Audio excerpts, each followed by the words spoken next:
Alright, so on this chiller today we've got two RTAAs. This is the primary one. They've also got a secondary out in another plant that runs a different part of the loop system.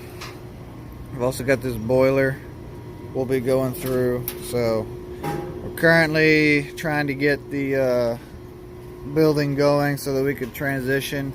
This boiler does share loop water with the chill water, so the loop is either in heating or is in cooling, and so we've got to cycle between the two. But what we want to do, since we're not to the true cold of winter yet, is we want to do a annual inspection and operation test on this boiler, so that when they get into the heat of the winter,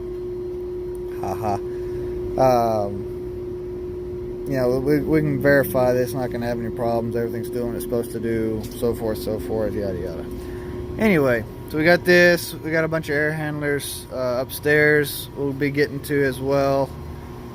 So, good day.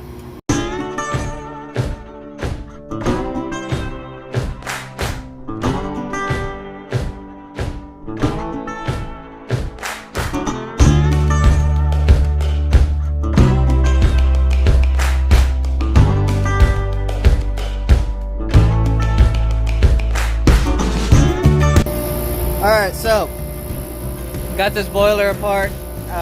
We are doing an annual inspection.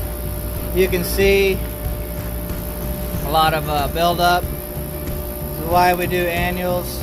So we're going to come through, sweep all this out, knock it all down, vacuum up this whole thing. We'll go through, clean up all the burners, make sure you can tell which ones are the first and second stages and which ones aren't by the coloration. Anyway, so we're going to go through this whole thing. We're going to do the annual on this today, or the teardown, as you can see, and then tomorrow morning, when it's going to be cool again because it's already warming up here, we will come back through and do the actual operational startup and run the test log and all that good jazz then. So, yippee.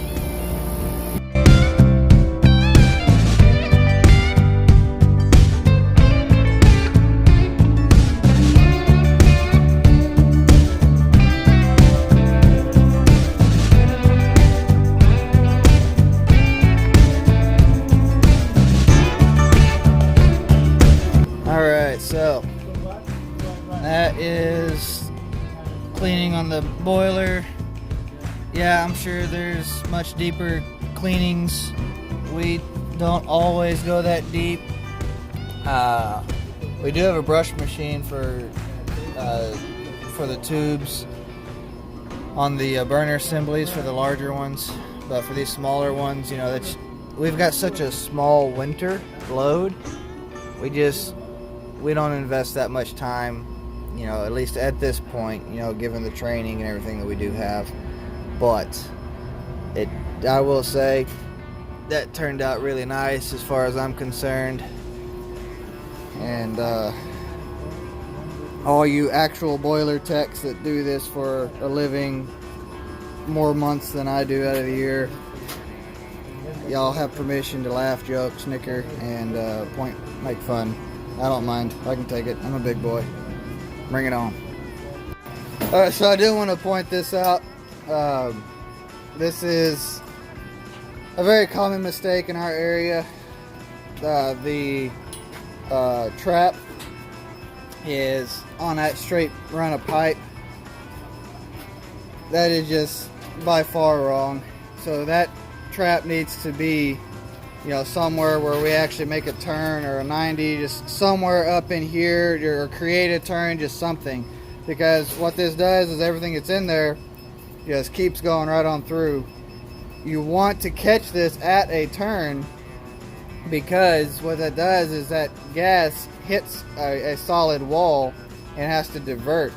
And when it does that, all the deposits or any moisture, water, whatever is in there will then fall you know, when it hits that wall and goes down because of the weight of it, and then it gives a cleaner gas flow coming out. But if you do it like this, I mean, any deposits, anything that's in there is already going with the momentum of the gas flow, and it's not gonna just magically stop and fall down right here. It's gonna continue flowing unless it's just a really heavy object that's in the pipe, which is not gonna be that often. So just thought I'd point that out. We see that all the time here in Texas because just people don't. So, and then the chiller turns back on.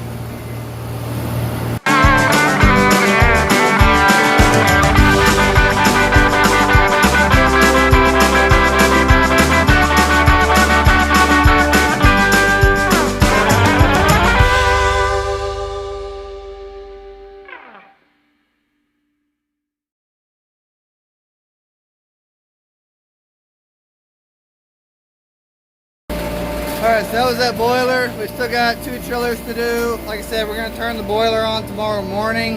Actually do an operation check from today.